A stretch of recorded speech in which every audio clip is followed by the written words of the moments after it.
हर हफ्ते एक नई कहानी देखने के लिए स्टोरी लाइन चैनल को सब्सक्राइब करें और बेल आइकन दबाना ना भूलें। हरिपुर गांव में सास लच्छो देवी अपने बेटे रमन के साथ रहती थी।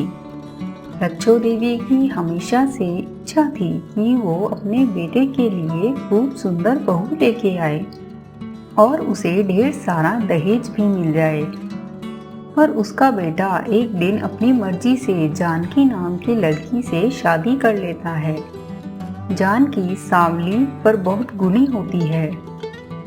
वो अपने पति और सास की अच्छे से देखभाल करती है, पर जानकी के सांवलेपन और दहेज ना मिल पाने की वजह से लच्छो देवी उसे पसंद नहीं करती। एक बार वो उसके साथ जंगल के रास्ते नगर से वापस गांव को आ रही होती है। आते वक्त कुछ जंगली जानवर उनके पीछे पड़ जाते हैं, जिनसे जान बचाने के लिए दोनों पेड़ पर चढ़ जाते हैं, पर डाल कच्ची होने की वजह से वो डाली टूट जाती है और उसकी बहू पानी में गिर जाती है। माँ जी बचाओ! गहरा पानी होने के कारण वो उसमें डूबती चली जाती है। उसकी सास पहले तो बहुत खुश होती है। चलो अच्छा हुआ छुटकारा मिला, पर मेरा लड़का तो उसे बहुत पसंद करता था। अब मैं उसको क्या जवाब दूंगी?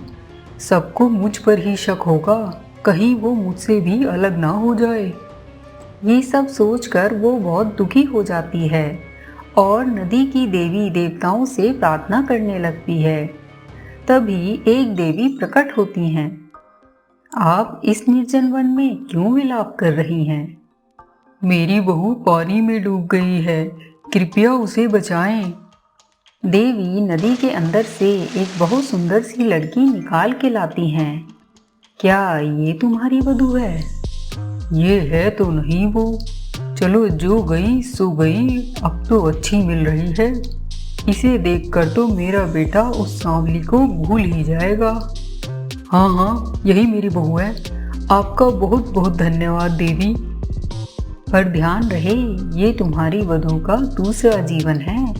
अगर इसे तुमने जरा भी नाराज किया तो ये वापस इसी नदी में आकर समा जाएगी। अरे नहीं, ये तो मेरे जिगर का टुकड़ा है। इसे तो मैं अपनी जान से भी ज्यादा हिफाजत से रखूंगी। पर मेरी एक विनती है आपसे। बताओ क्या है? मेरा बेटा इसे देखते ही अपनी पत्नी के रूप में स्वीकार कर ले। तथास्तु, जैसा चाहती हो वैसा ही हो। लच्छो देवी अपनी नई बहू के साथ घर लौट आती है। जब रमन वापस आता है तो पूछता है कि ये सुंदर लड़की कौन है। लच्छो देवी उसको सारी बात बताती है। तो समझे रमन, ये देवी का वरदान है। ये तुम्हारी नई जानकी है। रमन उसको देखकर मोहित हो जाता है और नई जानकी को अपनी पत्नी मान लेता है। अगले दिन रमन खाने के लिए आता है और देखता है कि खाना बना ही नहीं है।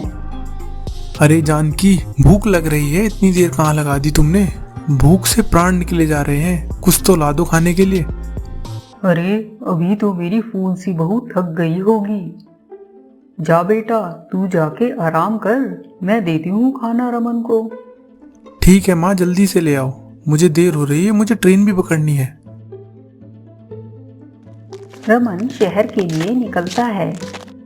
अरे जानकी, मैं शहर के लिए निकल रहा हूँ, मैं कुछ दिन बाद ही आ पाऊंगा। इतने तुम माँ का ख्याल रखना। लच्छो देवी नई जानकी के पास जाती है और कहती है, बहू मुझे एक कप चाय बना दे, मुझे सर में और पैर में बहुत दर्द हो रहा है। अरे माँ जी, मुझे तो चाय बनाना आता ही नहीं है। हैं? छोटी सी चाय बनाना भी नहीं आता क्या? ये खेलना बंद करो और फटाफट एक चाय बना कर लाओ। ठीक है। जानकी रसोई घर में जाती है। थोड़ा समय बाद जोर से पुकारती है, माँ जी चाय की पत्ती कहाँ है? मुझे दिख नहीं रही है। लच्छो देवी रसोई घर में जाती है और चाय पत्ती का डब्बा देती है। थोड़ा खोल के दीजिए माँ जी, मुझसे खोला नहीं जा रहा। लच्छू देवी डब्बा खोल के देती है और वापस आके कुर्सी पर बैठ भी नहीं पाती कि रसोई से आवाज आती है, माँ जी चीनी कहाँ है? लच्छू देवी रसोई की ओर जाती है और उसे चीनी का डब्बा देती है। माँ जी दूध।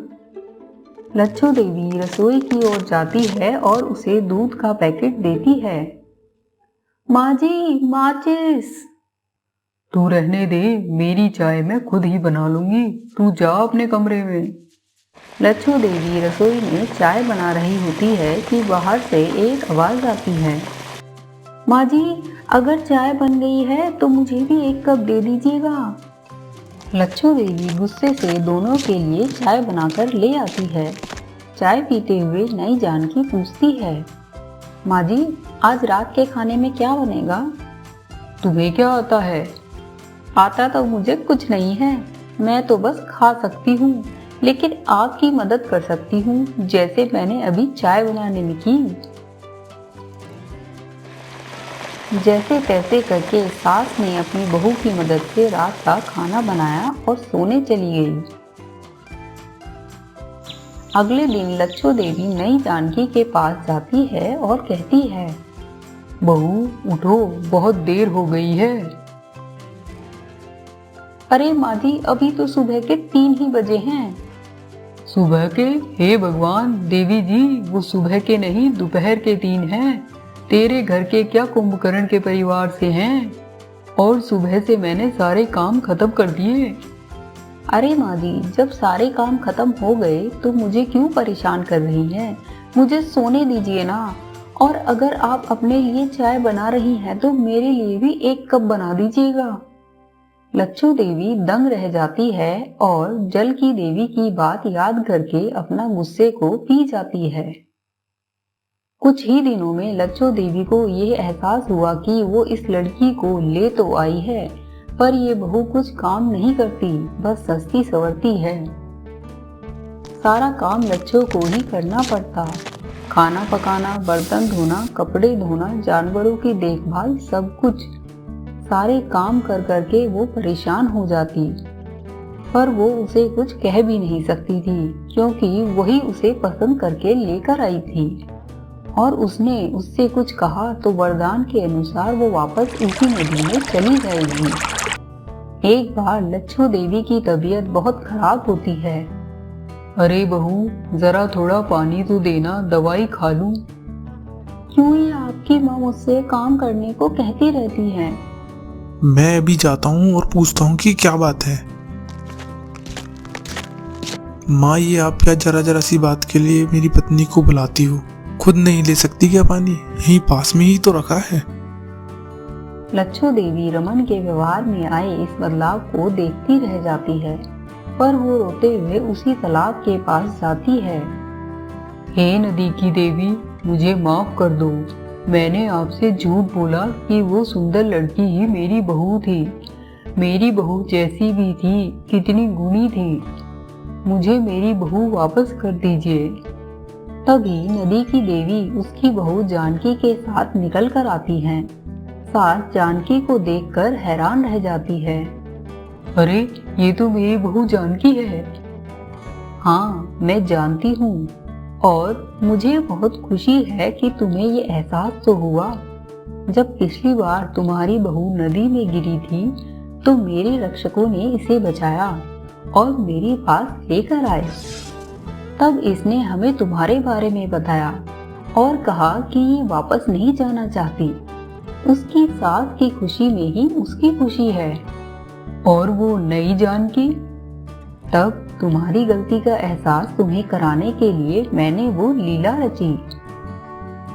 मैं समझ चुकी हूँ कि इंसान के अंदर के गुण देखने चाहिए, बाहर के नहीं। चलो बेटा जानकी, घर चलो, रमन तुम्हारी राह देखता होगा। प्यारे दोस्तों, मैं हूँ आपकी सुपर सासू और मैं हूँ आपकी बेस्ट बहू। आपको हमारी स्टोरी अच्छी लगी तो हमारे चैनल को सब्सक्राइब करें और बेल आइकन को दबाएं, जिससे हमारी लेटेस्ट स्टोरी की नोटिफिकेशन आपको सबसे पहले मिले। और हाँ, साथ ही कमेंट करके बताएं स्टोरी में आपको सबसे अच्छा कौन लगा, सास या बहू। जल्द फिर मिलते हैं प्यारे दोस्तों, तब तक हंसते रहिए, मुस्कुराते रहिए।